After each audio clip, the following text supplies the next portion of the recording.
Hello बच्चों, मैं आपकी सोशल साइंस की एजुकेटर निहारिका और आज हम आगे दूसरा चैप्टर करने वाले हैं पीपल एज रिसोर्स और इस चैप्टर को आज हम फिनिश कर देंगे। ठीक है, तो बिना टाइम वेस्ट किए हम स्टार्ट करते हैं चैप्टर। ओके, और हाँ, थोड़ा सा चेंज आया है शेड्यूल में। अब मेरी जो क्लासेस हैं हफ्ते में 3 दिन रहेंगी। 3 दिन हम सोशल साइंस पढ़ेंगे, मंडे, वेडनेसडे और फ्राइडे को। फटाफट सिलेबस निपटाएंगे, फिर फटाफट रिवीजन करेंगे और रॉक करेंगे, रॉक। ओके, आगे बढ़ते हैं। क्या है कंटेंट्स देखना है हमको। क्या सबसे पहले हम ये देखते हैं ना कि क्या भैया पढ़ना क्या है इस चैप्टर में, ये देखते हैं। तो हम ह्यूमन रिसोर्स पढ़ेंगे कि क्या होता है ह्यूमन रिसोर्स। इकोनॉमिक एक्टिविटीज जो मैन और वुमेन करते हैं वो, division of labour between man and women, man और वुमेन में division of labour, labour divided है। क्वालिटी ऑफ पॉपुलेशन, एजुकेशन, उसमें advantages, steps to spread education, education के बारे में पढ़ेंगे। Negative effects, impact of unemployment, unemployment के क्या नेगेटिव इफेक्ट्स हैं, क्या इंपैक्ट है उसके, सेक्टर्स एंड अनएम्प्लॉयमेंट, ये पढ़ेंगे। और बस इतना ही सा पढ़ेंगे। ये सारे हो गए हमारे कंटेंट्स। कितने टोटल 7 टॉपिक्स हैं। इसी लेक्चर में हम पूरा खत्म कर लेंगे। इसी लेक्चर में हम पूरा चैप्टर जो है निपटा लेंगे। बढ़िया, अच्छे से सारा समझ आएगा। मस्त अच्छे से पढ़ेंगे, धीरे धीरे पढ़ेंगे, मजा आएगा पढ़ने में। ठीक है, तो चलो स्टार्ट करते हैं। ओके, सबसे पहले ह्यूमन रिसोर्स।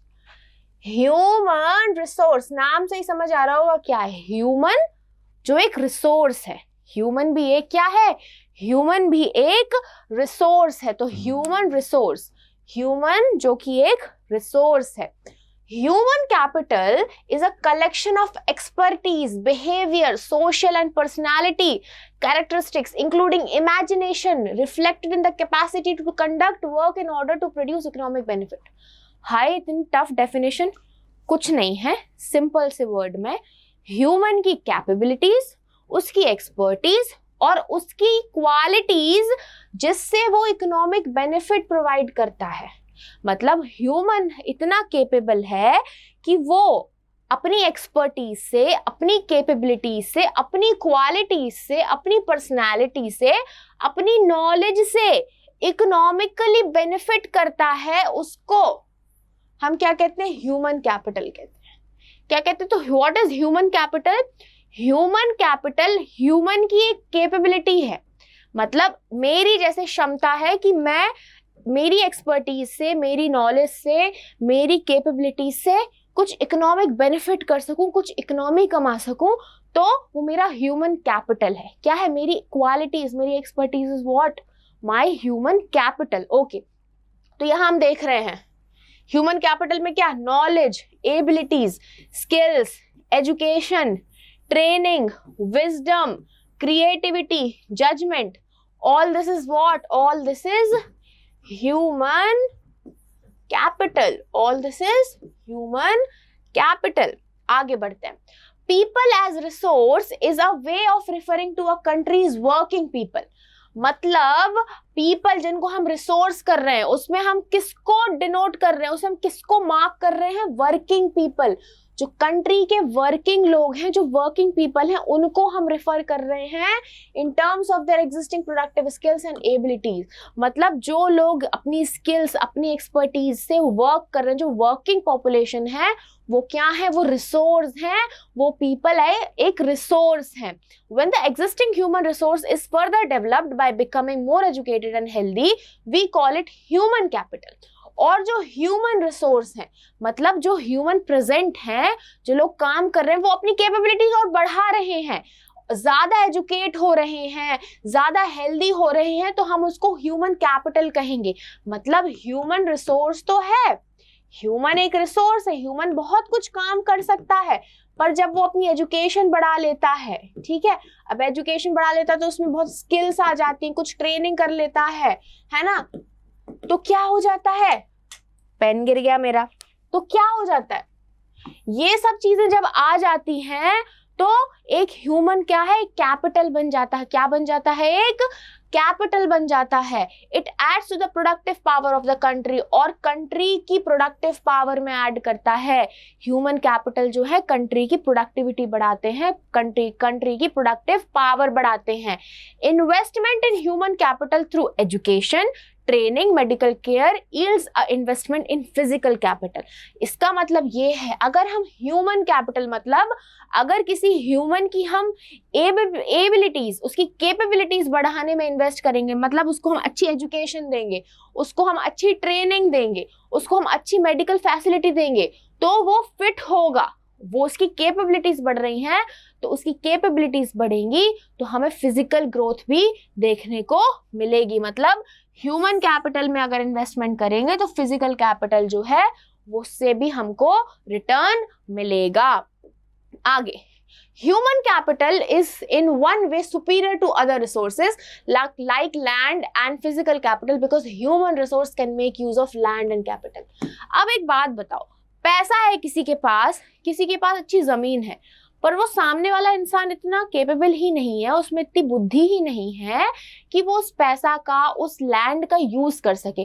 तो वो क्या काम का, वो पैसा, वो लैंड किस काम का? तो इसलिए यहाँ पे क्या कहा गया, यहाँ पे कहा गया है कि जो ह्यूमन कैपिटल है वो लैंड और वो ये जो कैपिटल है ना, ये पैसे और ये लैंड से काफी ऊपर है, काफी सुपीरियर है, क्योंकि ये ह्यूमन ही है जो ये लैंड और कैपिटल का यूज करते जानते हैं, उसको यूज करते हैं। अगर ह्यूमन नहीं रहेंगे, अगर ह्यूमन रिसोर्स नहीं रहेगा, तो कौन इस लैंड को यूज करेगा, कौन इस कैपिटल को यूज करेगा? तो ह्यूमन कैपिटल जो है that is more superior to what, to land and normal जो दूसरे रिसोर्सेज जैसे लैंड और फिजिकल कैपिटल से ज्यादा बड़ा क्या है, ज्यादा सुपीरियर क्या है? Human capital.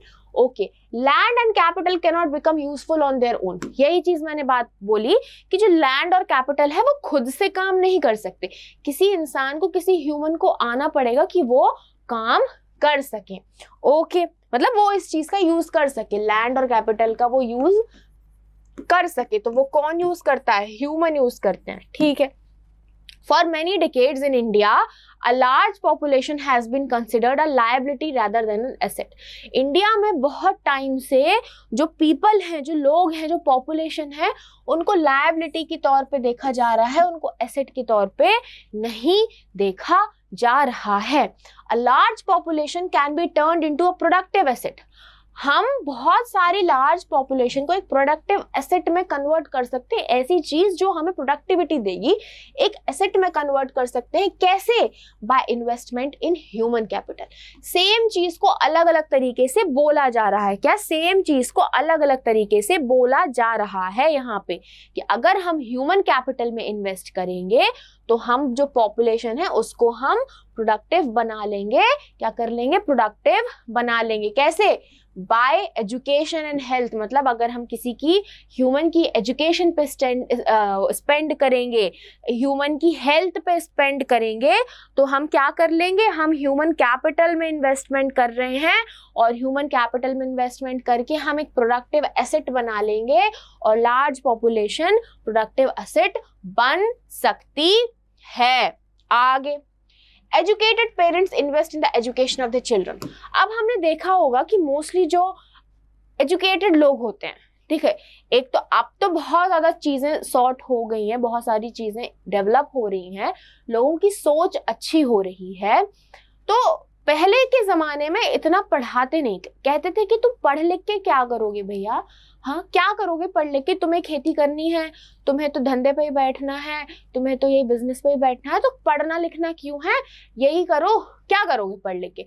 बट अब लोगों की सोच चेंज हो रही है, क्योंकि एजुकेशन से ना एक पूरी फैमिली, स्पेशली अगर आप एक गर्ल को पढ़ा रहे हो ना, तो वो दो फैमिलीज को पढ़ाती है। एक तो अपनी जो मैटरनल फैमिली है उसको एजुकेट करती है, और उसकी जो पैटर्नल, जो उसकी जो पति वाली जो फैमिली होगी उसको भी एजुकेट करेगी। समझ आया ना? तो जो एजुकेशन है वो बहुत इंपॉर्टेंट हो गया है बच्चा। अब एजुकेशन इज़ वेरी इंपॉर्टेंट। हर किसी इंसान को एक बेसिक एजुकेशन मिलनी चाहिए एंड राइट टू एजुकेशन भी है, तो हर बच्चे को हक होता है कि बेसिक एजुकेशन उसको मिले। इट इज़ वेरी इंपॉर्टेंट और देनी चाहिए। तो पहले के टाइम पे ना एजुकेशन को इतना इंपॉर्टेंस नहीं दिया जाता था, नहीं देते थे, पर अब ज़्यादा से ज़्यादा लोग एजुकेशन की तरफ बढ़ रहे हैं और एजुकेशन में इन्वेस्ट करके लोगों को लगता है कि हाँ, इसको पढ़ाएंगे लिखाएंगे तो बच्चे का करियर बन जाएगा, परिवार सुधर जाएगा, घर सुधर जाएगा।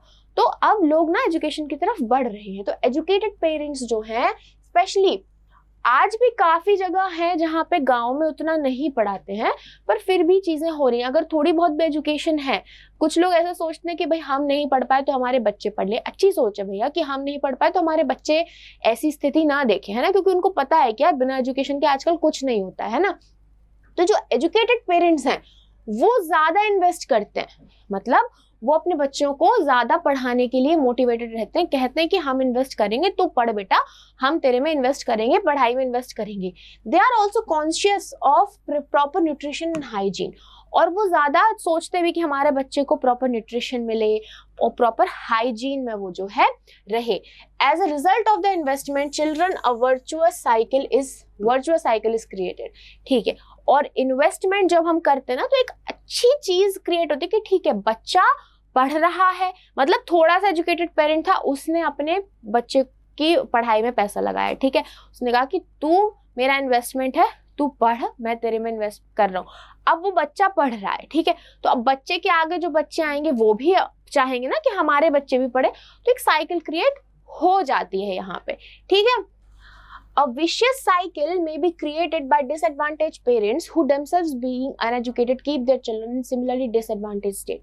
अब मैंने क्या कहा, कहीं कहीं ऐसा हो रहा है कि बच्चे, वो पेरेंट्स सोचते हैं कि हम नहीं पढ़े तो हम अपने बच्चों को पढ़ाएं, बट मोस्टली ऐसा भी है कि बच्चे अभी भी डिसएडवांटेज स्टेट में हैं, मतलब उनके पेरेंट्स नहीं पढ़े हैं, तो ऐसी सोच है कि तू पढ़ के क्या करेगा भाई, क्या करेगा। तो अब उनको नॉलेज नहीं है कि पढ़ाई से क्या हो सकता है। तो एक विशेष साइकिल यहाँ पे भी हम एक, यहाँ पे क्या वर्चुअस साइकिल है, मतलब अच्छी साइकिल क्रिएट हो रही है कि पढ़े लिखे पेरेंट्स, अगर थोड़े मोड़े पढ़े लिखे पेरेंट्स में तो अपने बच्चे को एजुकेट कर रहे हैं, वो बच्चे एजुकेट होंगे तो वो अपने बच्चों को एजुकेट करें, तो एक virtuous cycle, it's a nice cycle कि भाई एजुकेशन जा रही है।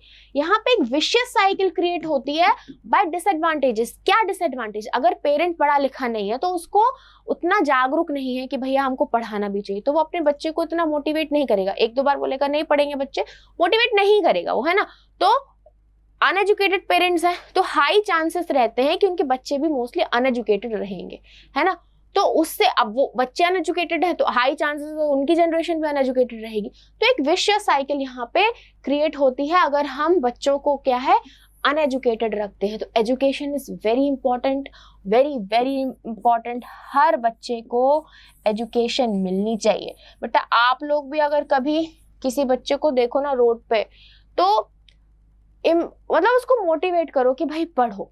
अगर अपनी तरफ से कुछ हेल्प कर सकते हो, give him some basic table की बुक दे दो यार, बेसिक इंग्लिश की बुक दे दो यार, बेसिक अनार की बुक दे दो यार, ये हिंदी वर्णमाला की बुक दे दो, और एक कॉपी वॉपी दे दो। थोड़ा बहुत तो बच्चे पढ़े यार, बहुत बहुत जरूरी है एजुकेशन यार, बहुत जरूरी है ना। तो एजुकेशन इज वेरी इंपॉर्टेंट, क्या, इट इज वेरी इंपॉर्टेंट। तो हर इंसान को, हर बच्चे को एजुकेशन मिलनी चाहिए, क्योंकि एजुकेशन इंसान को ना इंसान बनाती है ना। एजुकेशन इंसान को इंसान बनाती है, एक्चुअल में बनाती है। आगे बढ़ते हैं, economic activities by men and women. हम इकोनॉमिक एक्टिविटीज देखेंगे जो लोग करते हैं, ठीक है। तो बहुत सारी इकोनॉमिक एक्टिविटीज क्लासिफाई की गई है 3 सेक्टर्स में। इकोनॉमिक एक्टिविटीज बहुत सारी की जाती है, उनको 3 सेक्टर में क्लासिफाई किया गया है। ये हमने देखा है, primary sector, secondary sector and tertiary sector, ठीक है। 3 सेक्टर्स में क्लासिफाई है। Okay, sectors of Indian economy यही बताया गया है इसमें। देखो पहला है प्राइमरी सेक्टर, फिर क्या है secondary sector and tertiary sector. Primary sector में एग्रीकल्चर आता है, डेयरी, फिशिंग, फॉरेस्ट्री, ये सब प्राइमरी सेक्टर के काम हो गए, ठीक है। सेकेंडरी सेक्टर में मैन्युफैक्चरिंग, इंडस्ट्रीज वगैरह सेकेंडरी सेक्टर में आ जाती हैं। और टर्शियरी सेक्टर में सर्विस जैसे डॉक्टर, टीचर, ये सब क्या हो गई, टर्शियरी सेक्टर की हो गई, ठीक है। ओके, आगे बढ़ते हैं। प्राइमरी सेक्टर क्या है? Primary sector includes agriculture, forestry, animal husbandry, fishing, poultry, farming and mining. Primary मतलब जो एकदम प्राइम, जो नेचर से जुड़ा हुआ, जैसे एग्रीकल्चर हो गया, फिशिंग हो गया, ये सब एकदम प्राइमरी एक्टिविटीज है, एकदम रॉ, तो इनको हम क्या कहेंगे, ये प्राइमरी सेक्टर की एक्टिविटीज है। क्या क्या, mining, poultry farming, agriculture, forestry, animal husbandry, fishing, ये सब क्या है, प्राइमरी सेक्टर। ठीक है, सेकेंडरी सेक्टर में क्या आ जाता है, manufacturing and construction are included in the secondary sector. मतलब इंडस्ट्रीज, मतलब यहाँ पे एग्रीकल्चर हो रहा है, ठीक है, मान लो यहाँ पे क्या हुआ, यहाँ पे व्हीट प्रोड्यूस हुआ, ठीक है, तो ये प्राइमरी है, दिस इज प्राइमरी एक्टिविटी। अब ये व्हीट इंडस्ट्रीज में जाके आटा बन गया, ठीक है, फ्लावर बन गया ये, या फिर इस व्हीट से बिस्किट्स बन गई, ठीक है, ठीक है, तो यहाँ पे ये क्या हो गया, यहाँ प्रोसेसिंग हो गई, इंडस्ट्रीज में जाके ऐसा हो गया, तो यहाँ पे ये वाली एक्टिविटी क्या होगी, सेकेंडरी एक्टिविटी होगी, सेकेंडरी सेक्टर में हो रहा है ये। तो सेकेंडरी सेक्टर में क्या क्या आता है, मैन्युफैक्चरिंग आ जाती है, प्रोसेसिंग आ जाती है, इंडस्ट्रीज आ जाती हैं, ये जो भी यहाँ पे एक्टिविटीज होती हैं वो हो गई सेकेंडरी सेक्टर की एक्टिविटीज। और टर्शरी सेक्टर में क्या होती हैं, जो भी ट्रांसपोर्ट, कम्युनिकेशन, जो टूरिज्म, जो भी सर्विसेज, जैसे डॉक्टर, लॉयर, ये सब क्या हो गई, ये टर्शरी सेक्टर की सर्विसेज। जो सर्विस सेक्टर वाला जो सिस्टम होता है, जो सर्विस सेक्टर वाली चीज है, वो टर्शरी सेक्टर में आती है। आगे economic activities by men and women, वही टॉपिक चल रहा है, इसमें हम आज आगे पढ़ेंगे। ठीक है, क्या है, defining economic activities, economic activities are also called, मतलब यहाँ पे हम इकोनॉमिक एक्टिविटीज को डिफाइन कर रहे हैं, तो economic activities are also called market activities, इनको हम मार्केट एक्टिविटीज भी कहते हैं क्योंकि मार्केट में की जाती है और इससे हमें पैसा मिलता है। Are those activities in which income is got in return for the work done, मैंने कहा ना पैसा मिलता है, तो इकोनॉमिक एक्टिविटीज या इस जिसको हम मार्केट एक्टिविटीज भी कहते हैं, वो एक्टिविटीज हैं जिनको करने से हमें रिटर्न में पैसा मिलता है। अगर हम क्या इनकम मिलती है, इकोनॉमिक एक्टिविटीज को करने से हमें इनकम मिलती है, जब हम काम करते हैं तो हमें इनकम मिलती है, हमें पैसा मिलता है, क्या पैसा, सारा जहां पैसा, तो पैसा मिलता है हमको, क्या मिलता है, रुपया मिलता है, पैसा मिलता है। ठीक है, market activities, these involve remuneration, बड़े टफ वर्ड्स होते हैं ना, रिम्यूनर, इनको ना हम टंग ट्विस्टर्स बना सकते हैं, क्या टंग ट्विस्टर, हाँ, रिम्यूनरेशन बोल सकते हैं। Okay, so these involve remuneration to anyone who performs the activity, that is activity performed for pay or profit, मतलब वो activities जिनके रिटर्न में हमें पैसा मिलता है, पे मिलता है या फिर प्रॉफिट मिलता है, उनको हम क्या कहते हैं, मार्केट एक्टिविटीज, जो हमने यहाँ पे देखा। ठीक है, these include production of goods and services and also includes government services, यहाँ पे गुड्स एंड सर्विसेज जो प्रोड्यूस किए जा रहे हैं या फिर जो गवर्नमेंट सर्विस है, इनके काम करने से हमें क्या रिटर्न में इनकम मिलती है, हमें पे मिलता है, हमें प्रॉफिट मिलता है, तो यहाँ पे मार्केट एक्टिविटीज में ये एक्टिविटीज आती हैं। Non market activities, production for self consumption, these can be consumption and processing of many products, primary products and own account production of fixed assets, मतलब नॉन मार्केट एक्टिविटीज मतलब उनसे हम खुद को कंज्यूम, मतलब खुद के लिए हम जो कंज्यूम करने के लिए एक्टिविटीज कर रहे हैं वो हो गई नॉन मार्केट एक्टिविटीज। ठीक है, तो यहाँ पे क्या, खुद के कंजप्शन के लिए, क्या, for self consumption, okay, for self consumption, ये हो गई क्या, ये हो गई नॉन मार्केट एक्टिविटीज। आगे division of labour between main and women, ये दूसरा टॉपिक आ गया इसमें। Due to historical and cultural reasons, there is a division of labor between men and women in the family. Historical और cultural reasons की वजह से हम देख सकते हैं कि men और women, अगर एक family में men और women है तो उसमें division होता है, उसके लेबर के बेसिस, उसके काम के बेसिस पे उसमें डिवीजन होता है। Women generally look after domestic work and men work in the fields. Women जो है वो जनरली घर के काम देखती हैं और men जो है वो फील्ड में काम देखते हैं। The women who work in the homes are not paid anything. अब घर में जो women काम कर रही है उसको कोई पे नहीं किया जाता है, they are not paid anything. While the men who work outside the homes earn wages. अब जो घर के बाहर लोग काम कर रहे हैं, men काम कर रहे हैं, उनको तो भैया wages मिलते, उनको सैलरी मिलती है। Women get paid for their work only when they enter the labor market. और women को तभी पैसा मिलता है जब वो लेबर मार्केट में जाती है, जब वो लेबर मार्केट में लेबर वाला काम करेगी तब women को क्या पैसा मिलेगा, जब वो लेबर मार्केट में जाती है तब वुमेन को पैसा मिलता है। The earnings of women are determined on the basis of skill and education, और जो वुमेन की अर्निंग है, जो अर्निंग है वुमेन की, उसकी एजुकेशन और उसकी स्किल पे डिटरमाइन होती है, बेसिस रहती है, मतलब उसका जो बेसिस है कि आपको कितना मिलेगा, कितनी अर्न होगी, तो उसकी एजुकेशन और उसकी किस पे, उसकी स्किल पे डिपेंड करता है। Education and skill are the major determinants of the earning of any individual in the market. और ये चीज सिर्फ विमेन के लिए नहीं, पर कोई भी मार्केट में इंडिविजुअल है, मतलब कोई भी अगर इंसान जाएगा मार्केट में तो उसकी क्या एजुकेशन है, क्या उसकी स्किल है, उसके ऊपर ही डिपेंड करता है कि उसको कितना पैसा मिलेगा उसको काम का। Women have very less education and low skill formation and are paid lower compare to men. ठीक है, ये आ गया पूरा इसका सार, इस पूरे इतने 4-5 सेंटेंसेस का सार कि मेन और विमेन में डिवीजन है कल्चरली। ठीक है, उसके बाद विमेन जो है नॉर्मली घर का काम करती है, विमेन और जो मेन है वो बाहर का काम करते हैं। विमेन को पैसा नहीं मिलता घर का काम करने के लिए, मेन को वेज मिलता है। विमेन को पैसा तभी मिलता है जब वो लेबर मार्केट में जाके काम करती है, और उसकी एजुकेशन और उसकी स्किल के ऊपर डिपेंड करता है कि उसको कैसा पैसा मिलेगा। अब हर एक इंडिविजुअल है मार्केट में, उसके लिए अगर अच्छा पैसा कमाना तो then you have to have good skills and good education. ठीक है, अब क्या बोला गया कि विमेन है उनके पास एजुकेशन, हमारे देश में अभी तो चलो इम्प्रूवमेंट हो रही है, बट कुछ ऐसे क्षेत्र हैं जहां पे अभी भी एजुकेशन कम है विमेन की।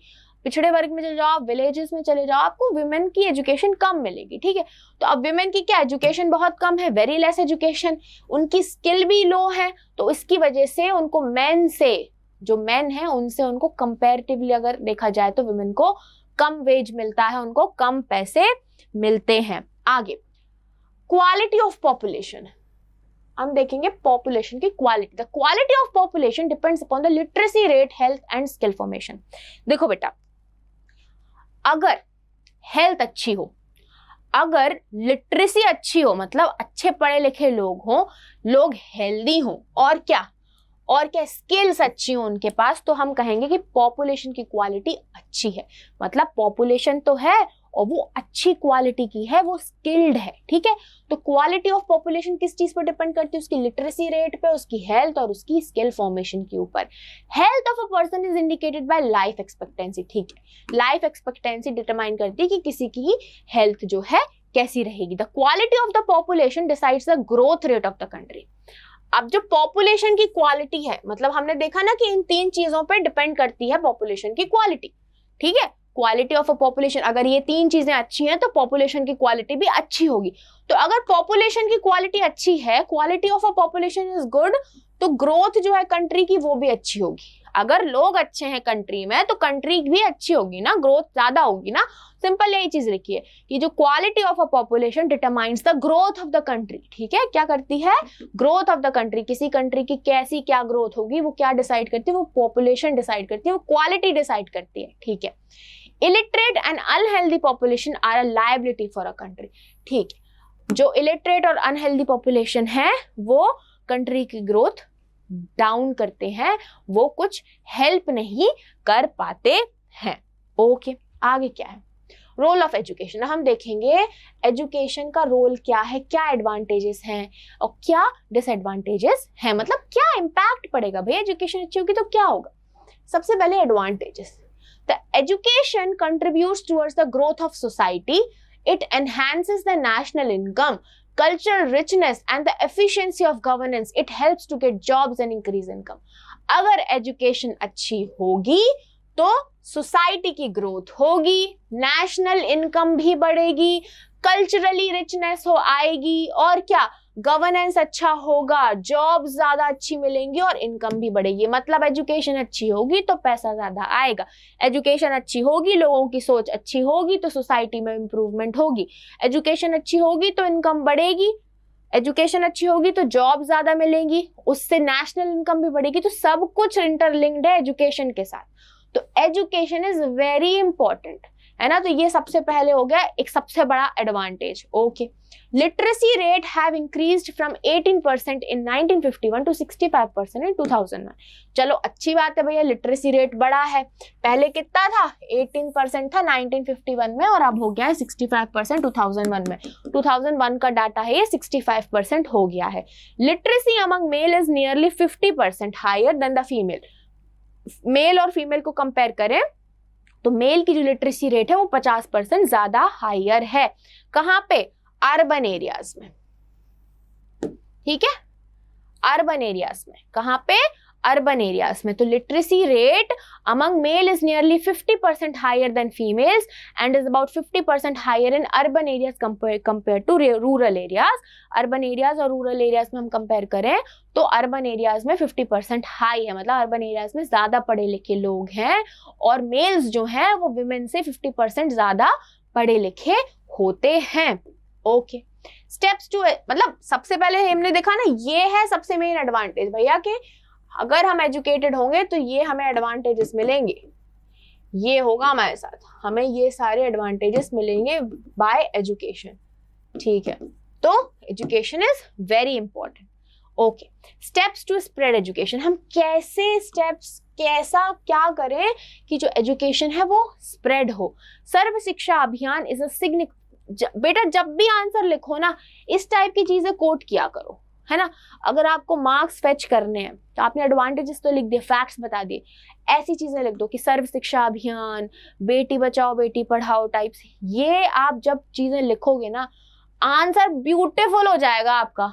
Your answer will look beautiful and it will stand out, है ना, अलग दिखेगा। कुछ आपने अलग लिखा है, टीचर खुश हो जाएगा बेटा, क्या खुश हो जाएगा टीचर, है ना। तो ऐसी चीजें जो है लिखा करो। सर्व शिक्षा अभियान is a significant step towards providing elementary education to all children in the age group of 16 to 14 years by 2010। ठीक है, 6 से 14 साल के बच्चों के लिए एक सर्व शिक्षा अभियान आया जिसमें बोला गया कि एलिमेंट्री जो बेसिक एजुकेशन है वो मिलनी चाहिए हर बच्चे को जो कि 6 से 14 साल का है। ठीक है, तो ये सर्व शिक्षा अभियान कहता है और ये एक स्टेप लिया गया है कि हम स्प्रेड करें एजुकेशन को। Mid day meal scheme has been implemented in schools to encourage attendance and retention of children and improve their nutrition status. Mid day meal को लाया गया, मिड डे मील जिसमें स्कूल्स में खाना दिया जा रहा है ताकि बच्चों की जो है अटेंडेंस आए। बच्चे खाना खाने भी तो आते हैं, तो साथ में या खाना खाने आएंगे तो पढ़ेंगे भी, तो बच्चों की अटेंडेंस बढ़े, बच्चों की हेल्थ अच्छी हो, न्यूट्रिशनल स्टेटस अच्छा हो और बच्चे जो है पढ़ें। तो मिड डे मील एक स्टेप लिया गया है। The 10th plan aimed to increase the enrolment in higher education of the 18 to 23 year age group. जो 10th प्लान आया था उसमें ये था कि 18 से 23 साल के जो बच्चे हैं वो ज्यादा हायर एजुकेशन के लिए एनरोल करें, आगे की जो पढ़ाई जो हायर स्टडीज होती है उसके लिए वो ज्यादा एनरोल करें, तो उस पर फोकस करता था। ठीक है, एक ये स्टेप लिया गया। The 10th plan also focuses on distance education and convergence of formal, non-formal, distance and IT educational institutions। मतलब 10th plan ने distance education पे भी फोकस किया कि आप घर बैठे हो और आप distance education कर सकते हो। आप किसी यूनिवर्सिटी में एनरोल कर लो, आप किसी यूनिवर्सिटी में क्या एडमिशन ले लो और आपको सिर्फ एग्जाम देने हैं, जो ओपन एग्जाम्स होते हैं ना, मतलब जैसे इग्नू हो गया, IGNOU is a good institute for distance education, कि आप घर बैठे हो तो सिर्फ आपको एग्जाम देने जाना पड़ता है, तो ये होता है डिस्टेंस एजुकेशन। तो यहाँ पे इस चीज को एनकरेज किया, डिस्टेंस एजुकेशन को जो 10th प्लान में है वो एनकरेज किया है। ठीक है, ये हो गया हमारा क्या रोल ऑफ एजुकेशन की, क्यों जरूरी है और कैसे हम इसको स्प्रेड कर सकते हैं। अगर डिसएडवांटेज क्या होगा, अगर एजुकेशन नहीं होगी तो क्या होगा उससे, तो उससे जो ग्रोथ है कंट्री की वो नहीं हो पाएगी जैसी होनी चाहिए। नेशनल इनकम नहीं बढ़ेगी क्योंकि जॉब्स नहीं होंगी, लोग अनएम्प्लॉयड रहेंगे, लोगों का स्टेटस कम रहेगा।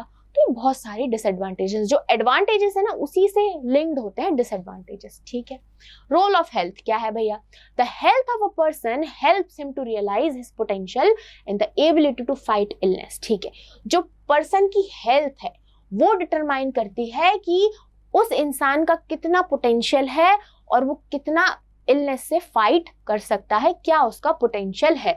N unhealthy person becomes a liability for an organisation. Health is an indispensable basis for realising one's wellbeing. ठीक है, हेल्थ, अगर आपको अच्छा काम करना है ना बेटा तो हेल्दी होना बहुत जरूरी है। ठीक है, अगर किसी को फीवर है या किसी को मान लो कोई बीमार है, ठीक है, तो वो उसकी जो एफिशिएंसी है ना वो कम हो जाती है ना, तो हेल्दी पर्सन जो है अच्छा काम कर सकता है। क्या अच्छा, तो अनहेल्दी पर्सन क्या है, सिर्फ एक लायबिलिटी बन जाता है ऑर्गेनाइजेशन के लिए, क्या सिर्फ एक लायबिलिटी बन जाता है। और इसलिए हेल्दी पर्सन का होना इज वेरी इंपॉर्टेंट, क्योंकि वो ग्रोथ करते हैं किसी भी ऑर्गेनाइजेशन की, वो ज्यादा एफिशिएंटली वर्क कर पाते हैं. The national health policy 2 aims at improving the accessibility of health care, family welfare and nutritional services, especially for the weaker and underprivileged sections of society. जो नेशनल हेल्थ पॉलिसी आई है उसने क्या क्या काम किया है, ये स्टेप्स लिए गए हैं कि हेल्थ को इम्प्रूव करने के लिए. क्या क्या? एक्सेसिबिलिटी ऑफ हेल्थ केयर, मतलब लोगों को इजिली हेल्थ केयर फैसिलिटीज जो हैं वो अवेलेबल हो, इजिली एक्सेस कर सके. फैमिली वेलफेयर के बारे में बताया. न्यूट्रिशनल सर्विसेज बताएं कि भैया जो वीकर और जो ऐसे सेक्शंस हैं जिनको अच्छा खाना नहीं मिल पा रहा है, तो उस चीज के लिए जागरूक किया उनको, वो प्रोवाइड किया. कि तो क्या नेशनल हेल्थ पॉलिसी ने ये सारे काम किए हैं. ओके. अनएम्प्लॉयमेंट क्या होती है बेटा? अनएम्प्लॉयमेंट क्या है? Unemployment is what? Unemployment is बेरोजगारी. क्या है? बेरोजगारी. It is said to exist when people who are willing to work at the going wages cannot find jobs. Unemployment वो होती है जब लोगों को काम नहीं मिलता है. मतलब लोग विलिंग तो हैं, लोग चाहते तो हैं कि वो जॉब करें, उनको काम मिले, पर उनको काम नहीं मिलता है. उस स्टेट को हम क्या कहते हैं? अनएम्प्लॉयमेंट कहते हैं. जब लोग हैं उनको काम करना है बट उन्हें काम नहीं मिल पा रहा है. क्या नहीं मिल पा रहा है? उन्हें काम नहीं मिल पा रहा है. That is unemployment. ठीक है. सीजनल अनएम्प्लॉयमेंट क्या है? 2 टाइप के हैं, एक है सीजनल और एक है डिसगाइज्ड अनएम्प्लॉयमेंट. तो सीजनल अनएम्प्लॉयमेंट क्या है? Seasonal unemployment happens when people are not able to find jobs during some months of the year due to seasonal nature of the work. मतलब सीजनली अगर काम नहीं मिलता है, लोगों को पूरे साल में कुछ टाइम पे काम नहीं मिल रहा है क्योंकि सीजन चेंज हो रहा है, सीजन की वजह से काम नहीं मिल रहा है, तो that is seasonal unemployment. Disguised unemployment क्या है? In the case of disguised unemployment, people appear to be employed, but they are not working to their full potential. मतलब यहाँ पे लोगों को लगता तो है कि वो काम कर रहे हैं, यहाँ पे काम तो है, पीपल एम्प्लॉयड तो है, पर वो अपना फुल पोटेंशियल से काम नहीं कर पा रहे हैं. और देखते हैं एग्जाम्पल से, देखो समझ आएगा. A family of 8 persons are working on a farm. ठीक है, एक फार्म है, एक खेत है, उस पे 8 लोग जो हैं काम कर रहे हैं. ठीक है, 8 लोग जो हैं काम कर रहे हैं. Whereas the work requires the service of 5 people only. अब यहाँ पे 8 लोग काम कर रहे हैं, पर इस खेत में 5 लोगों का काम है. मतलब कर 8 लोग काम रहे हैं, पर सिर्फ 5 लोगों की रिक्वायरमेंट है, सिर्फ 5 लोगों का काम है. The remaining 3 persons are extra though they are working on the farm. अब 5 लोग जब ये पूरे खेत में काम कर सकते हैं, तो जो 3 लोग बचते हैं, 8 - 5 3 हो गया ना, जो 3 लोग हैं वो 3 लोग तो कुछ ऐसा काम कर ही नहीं रहे, तो इन 3 लोगों को कहेंगे अनएम्प्लॉयड. मतलब ये है डिसगाइज अनएम्प्लॉयमेंट. मतलब यहाँ दिख तो रहा है कि यार एम्प्लॉयड है, काम कर रहे हैं, पर इस जगह पे एक्चुअली 5 लोगों की जरूरत थी, तो जो 3 लोग हैं वो क्या हैं? वो एक्स्ट्रा हैं, वो डिसगाइज्ड है. तो इस टाइप के एम्प्लॉयमेंट को, अनएम्प्लॉयमेंट को कहते हैं हम disguised unemployment. Okay, they are said to be disguisedly unemployed. इनको हम कहते हैं अनएम्प्लॉयड. ओके, आगे एजुकेटेड अनएम्प्लॉयमेंट. अभी हमने पढ़ा आगे, पहले इसके पहले क्या? सीजनल अनएम्प्लॉयमेंट, डिसगाइज्ड अनएम्प्लॉयमेंट, अब है एजुकेटेड अनएम्प्लॉयमेंट. बहुत टाइप्स का अनएम्प्लॉयमेंट है, देखते हैं. In case of urban areas, educated unemployment has become a common feature. ठीक है, अर्बन एरियाज में अगर हम देखें, जो शहरी एरियाज हैं, वहां पे अगर हम देखें तो अनएम्प्लॉयमेंट जो है वो बहुत देखने को मिलती है. लोग पढ़े लिखे तो हैं, पर जॉब नहीं है, कुछ काम नहीं है. तो क्या अर्बन एरियाज में देखें तो एजुकेटेड अनएम्प्लॉयमेंट देखने को मिलती है कि लोग पढ़े लिखे हैं पर फिर भी अनएम्प्लॉयमेंट एक कॉमन हो गया है, आजकल के जमाने में कॉमन हो गया है. The unemployment of graduates and postgraduates has increased faster than among matriculates. जो ग्रेजुएट्स और पोस्ट ग्रेजुएट्स की अनएम्प्लॉयमेंट है वो बढ़ती जा रही है. मतलब ग्रेजुएटेड लोग, पोस्ट ग्रेजुएटेड लोग भी अनएम्प्लॉयड बैठे हैं, उनके पास भी जॉब नहीं है, इंक्रीज हो रही है। ठीक है, नेगेटिव इफेक्ट्स ये हमने देखा, टाइप्स ऑफ अनएम्प्लॉयमेंट कुछ कुछ, ठीक है, डिसगाइज्ड, सीजनल और क्या, एजुकेटेड अनएम्प्लॉयमेंट। ओके, सीजनल क्या थे, जो सीजन, एक साल में कुछ सीजन के लिए लोग अनएम्प्लॉय हो जाते हैं, दैट इज सीजनल। डिसगाइज्ड कि लोग एम्प्लॉयड दिख तो रहे हैं पर एक्चुअली वो अनएम्प्लॉयड है, जैसे हमने वो खेत वाला एग्जांपल देखा, तो वो लोग क्या हो गए, डिसगाइजली unemployed.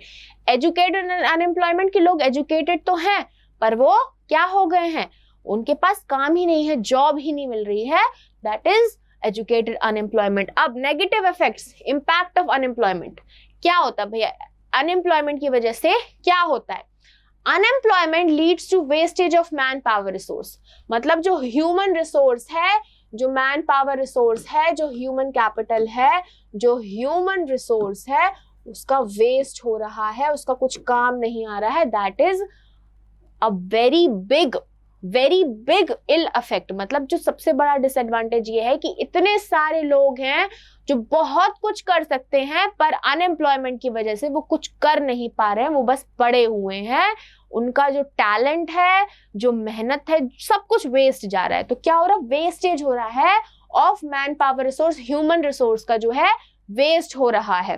People who are an asset for the country turn into a liability, जो लोग कुछ अच्छा काम कर सकते हैं वो सिर्फ एक बोझ बन के रह जाते हैं। इसका मतलब ये है कि लोग जो कि एसेट बन सकते हैं वो एक लायबिलिटी बन के रह जाते हैं for a country. There is a feeling of helplessness and despair among the youth. Youth जो है ना वो बहुत परेशान हो गई अनएम्प्लॉयमेंट की वजह से, बहुत हेल्पलेस फील कर रही है कि काम करना चाह रही है बट काम नहीं मिल रहा है, तो हेल्पलेस हो गई है youth. People do not have enough money to support their family, और ऐसी सिचुएशन भी हो जाती है कभी कभी कि लोगों के पास अपनी फैमिली को चलाने के लिए, अपनी फैमिली का खर्चा उठाने के लिए भी पैसे नहीं होते हैं। The dependence of the unemployed on the working population increases. अब अगर एक घर में एक इंसान कमा रहा है, अगर मान लो एक घर में पहले 2 इंसान कमाते थे तो खर्चा बढ़ता था, अब सिर्फ एक इंसान कमा रहा है तो डिपेंडेंस ज्यादा हो गया ना, मतलब अनएम्प्लॉयड लोग बहुत सारे हैं और एक ही वर्किंग उस पे डिपेंडेंट है, तो जो डिपेंडेंस होती है वो ज्यादा बढ़ जाती है। किस पे, वर्किंग पॉपुलेशन पे डिपेंडेंस जो है ज्यादा बढ़ जाती है। The quality of life of an individual as well as the society is negatively affected. Life, individual की क्वालिटी लाइफ के ऊपर और क्या उसकी सोसाइटी के ऊपर भी अफेक्ट पड़ता है, नेगेटिवली अफेक्ट पड़ता है, खराब नहीं, ग्रोथ ही नहीं हो पाती, एम्प्लॉय नहीं हो, पैसा नहीं, ग्रोथ ही नहीं हो पा रही है। In conditions of bare subsistence, there is a general decline in the health status and increased dropouts from school. अब जहां पे बिल्कुल ऐसा बिल्कुल गुजारा हो रहा है, इतने बस पैसे आ रहे हैं कि सिर्फ रोटी ही नसीब हो रही है, तो वहां पे क्या हेल्थ खराब होती, भाई किसी की तबीयत खराब हो रही है तो वो नहीं जा पाए, उनके पास पैसे ही नहीं है कि वो दिखवाने जा पाए, तो हेल्थ स्टेटस खराब होता है। और क्या, अपने बच्चों को फिर वो पढ़ाने के लिए पैसा नहीं लगाते, तो स्कूल से जो है नाम कटते जाते हैं, ड्रॉप आउट्स की जो संख्या है वो बढ़ती जा रही, इंक्रीज हो रही है। Unemployment has detrimental impact on the overall growth of the economy. तो ये आ गया पूरा यहाँ का कंक्लूजन सेंटेंस कि अनएम्प्लॉयमेंट जो है वो पूरी कंट्री की, पूरी इकोनॉमी की ग्रोथ पे अफेक्ट करती है, उसको अफेक्ट करती है और उस पे डेट्रीमेंटल इम्पैक्ट डालती है, उसको गिराती है, मतलब उसको डिक्रीज कर रही, जो ग्रोथ है वो क्या हो रही है, वो डिक्रीज होती जा रही है, वो खराब होती जा रही है, वो डेट्रीमेंटल होती जा रही है, वो खराब होती जा रही है। ठीक है, आगे सेक्टर्स एंड अनएम्प्लॉयमेंट। एग्रीकल्चर जो है वो सबसे ज्यादा लेबर मांगती है इकोनॉमी में, जो एग्रीकल्चर सेक्टर है वहां पे सबसे ज्यादा लेबर लगती है। सेकेंडरी सेक्टर में जो स्मॉल मैन्युफैक्चरिंग वाला सेक्टर है वहां पे लेबर लगती है। और टर्शियरी सेक्टर में क्या होता है, टर्शियरी सेक्टर में अब नए जो कॉल सेंटर वाली ये जो नई चीज चालू होगी, हर कंपनी में देख लो, आप किसी भी कंपनी की सर्विस ले रहे हो, ठीक है, तो आपको अगर कुछ कंप्लेन करनी है तो आप कस्टमर सपोर्ट के पास ही जाते हो, तो कॉल सेंटर्स जो है वो बहुत बढ़ते जा रहे हैं, तो टर्शियरी सेक्टर में भी ये इंक्रीज हो रही है। ठीक है, और हमने देखा कि लेबर जो फार्म में काम कर रही, डिसगाइज्ड अनएम्प्लॉयमेंट वाली चीज देखी थी कि एक फार्म में 20 लोग काम कर रहे हैं, एक्चुअल वहां पे 12 लोगों की जरूरत है, तो जो 8 लोग हैं वो डिसगाइज्ड है ना, तो अब यहाँ पे क्या शिफ्ट हो रहे हैं, सेकेंडरी में भी आ रहे हैं कुछ, टर्शरी में भी वो लोग आ रहे हैं। तो कुछ सरप्लस लेबर जो है एग्रीकल्चर से वो सेकेंडरी और टर्शरी में भी आ रहे हैं। तो ये हो गया हमारा फाइनल पूरा चैप्टर खत्म, है ना। तो इस लेक्चर के या किसी भी लेक्चर के आपको नोट्स डाउनलोड करने हैं तो पीडीएफ फॉर्मेट में आप नोट्स डाउनलोड कर सकते हैं हमारे ऐप से, स्कोर प्लस ऐप जो आपके लिए डेवलप किया गया है। तो जाइए इसके नोट्स डाउनलोड करिए और पढ़ाई करिए, है ना। तो फिर मिलते हैं नेक्स्ट लेक्चर में। बाय बाय बच्चों।